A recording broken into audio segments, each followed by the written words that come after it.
Shanti, this is the Sakar Murli of 24 of December 2024.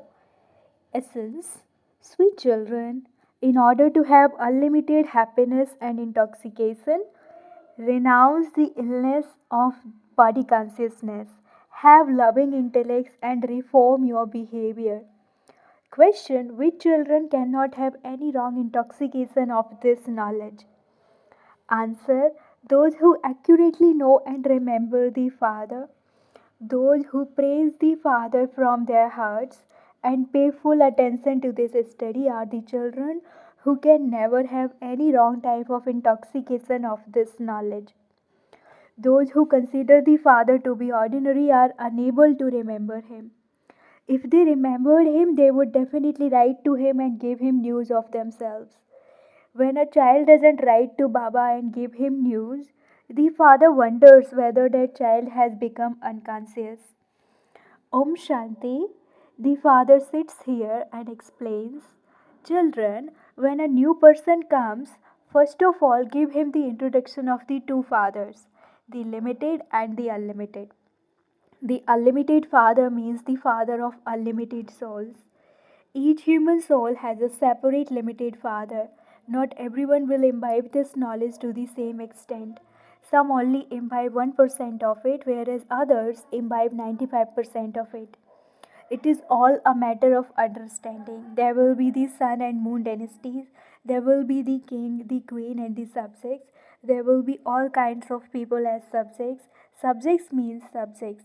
The father explains that this is a study that each of you studies according to your intellect.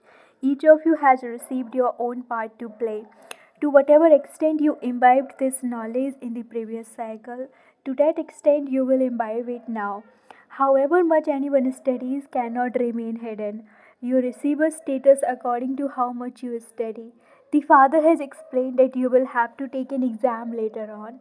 You cannot get transformed without you cannot get transferred without taking an exam. You will come to know everything at the end, but you can understand even now what status you are worthy of receiving. Although you all praise your hands out of embarrassment, each of you can understand whether you could possibly become that. Nevertheless, some of you raise your hands. This is called ignorance.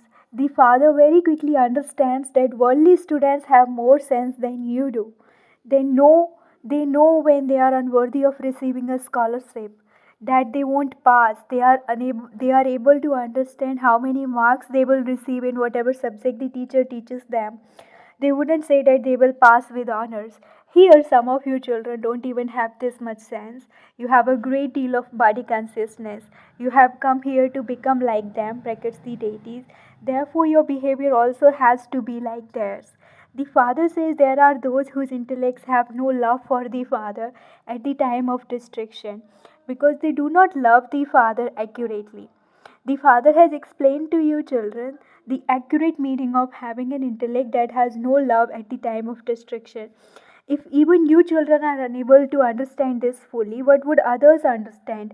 To remember the Father is an incognito matter, but how much you study is not incognito. All of you are number wise in studying. You do not all study to the same extent. Baba understands that some of you are still babies. Sometimes you don't even remember such an unlimited father for 3 or 4 months. How could Baba know that you are remembering him if you don't even write a letter to the father telling him how you are progressing and what service you are doing?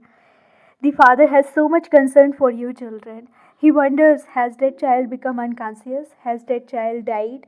Some write wonderful service news to Baba, in which case the father understands that those children are still alive. Serviceable children can never remain hidden.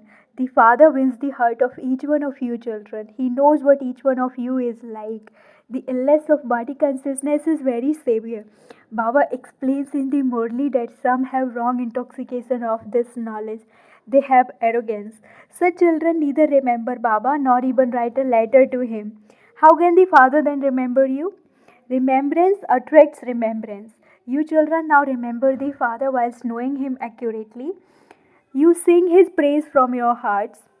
Some of you children consider the Father to be ordinary, and so you don't remember Him. Baba doesn't display any great pomp, etc.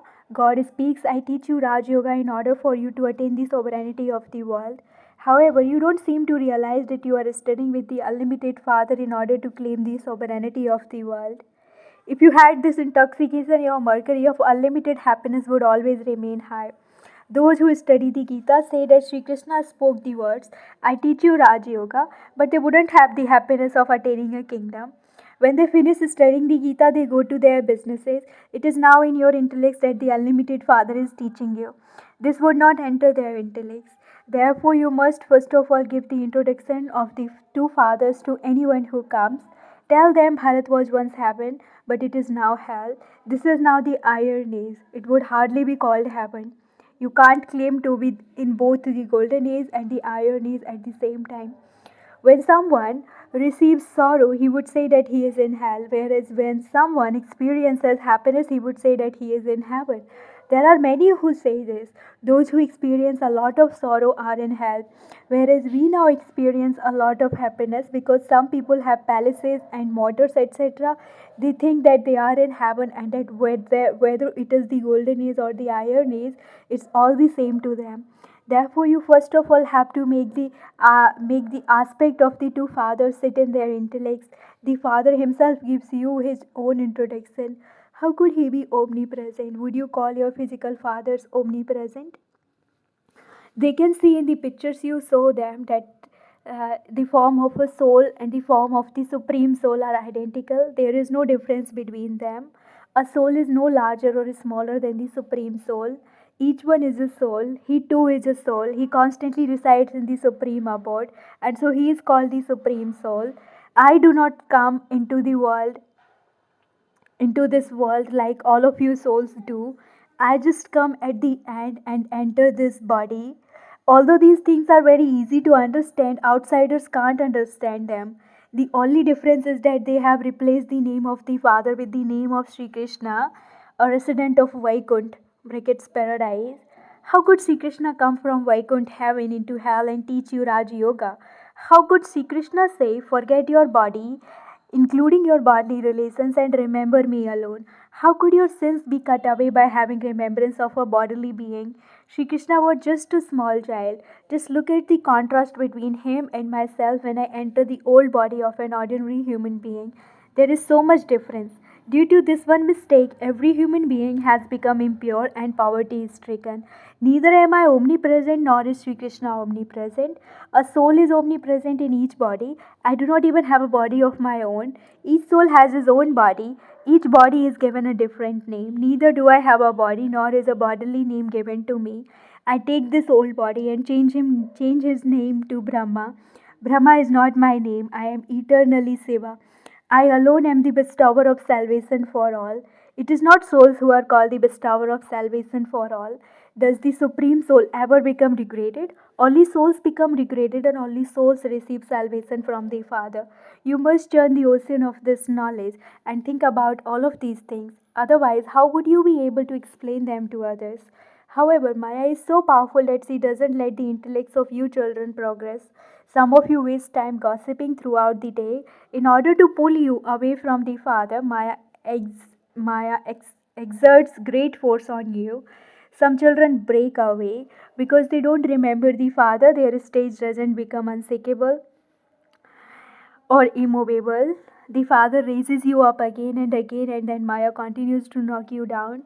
The Father says you must never be defeated. This match happens every cycle. It is nothing new. You will definitely become conquerors of Maya by the end. Ravan's kingdom has to end, and we will then rule in a new world. We have become conquerors of Maya every cycle. We have ruled in a new world countless times. The Father says, keep your intellects constantly busy and you will remain constantly safe. This is what is known as being a spinner of the discus of self realization. There is no question of violence in this. Only you Brahmins can be called spinners of the discus of self realization. Deities cannot be called spinners of the discus of self realization. There is a great difference between the customs and systems of this impure world and those of the deities. It is the residents of the land of death who call out to the purifier Father, come and purify us impure ones. take us to the pure world. It is in your intellect that 5,000 years before today, there used to be a pure new world which was called the Golden Age. The Silver Age wouldn't be called a new world. The Father has explained that that is first class and the other is second class. You should imbibe every aspect very well so that anyone who comes and listens to you becomes amazed. There are many who become amazed, but they do not have the time to make effort because they have heard that they definitely have to remain pure. It is the vice of lust that makes human beings impure. By conquering it, you become conquerors of the world. However, it is as the vice is a treasure for them, and this is why they don't even speak of it. They simply say that you must control your mind.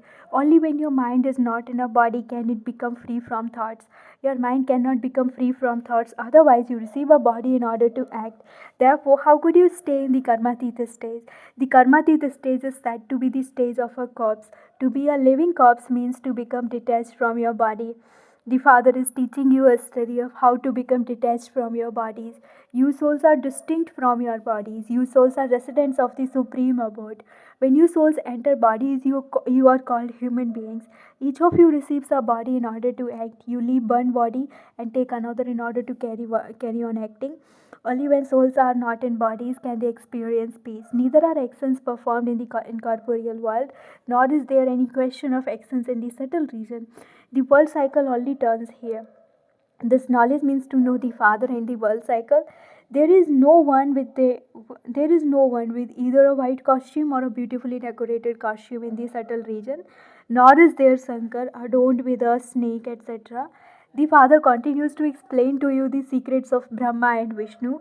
Brahma exists here and the dual form of Vishnu is also here. That scene is just part of the drama, which can only be seen in a divine vision. You cannot see anything pure with those criminal eyes. Acha, to you, sweetest, beloved, long lost, and now found children, love, remembrance, and good morning from the mother, the father, Bap Dada. The spiritual father says Namaste to you, spiritual children, and the spiritual children say Namaste to the spiritual father. Essence for dharana number one. In order to keep yourself constantly safe, you must keep your intellect busy churning the ocean of this knowledge. Become a spinner of the discus of self realization. Do not waste your time in gossiping. Second, study the study that the Father teaches you of becoming detached from your body. In order to be saved from Maya's force, make your stage unshakable and immovable. Blessing, may you cooperate with everyone and become a practical sample, the same as Father Brahma, who put his aim into a practical form. Father Brahma made himself an instrument, an example, and always put his aim into a practical form. Whoever takes the initiative is Arjuna. He became number one by doing this. Follow the Father in the same way. Become a constant image of virtues with whatever you do in your life. Become a practical sample and enable souls to imbibe virtues easily with your cooperation. This is known as the donation of virtues. To donate means to give your cooperation. All souls now want to see some practical proof and not just hear about everything. Therefore, first make yourself an image of virtues. Slogan: those who dispel the darkness of everyone's disappointments are lamps of knowledge. Slogan: those who dispel the darkness of everyone's disappointments are lamps of knowledge. Om Shanti.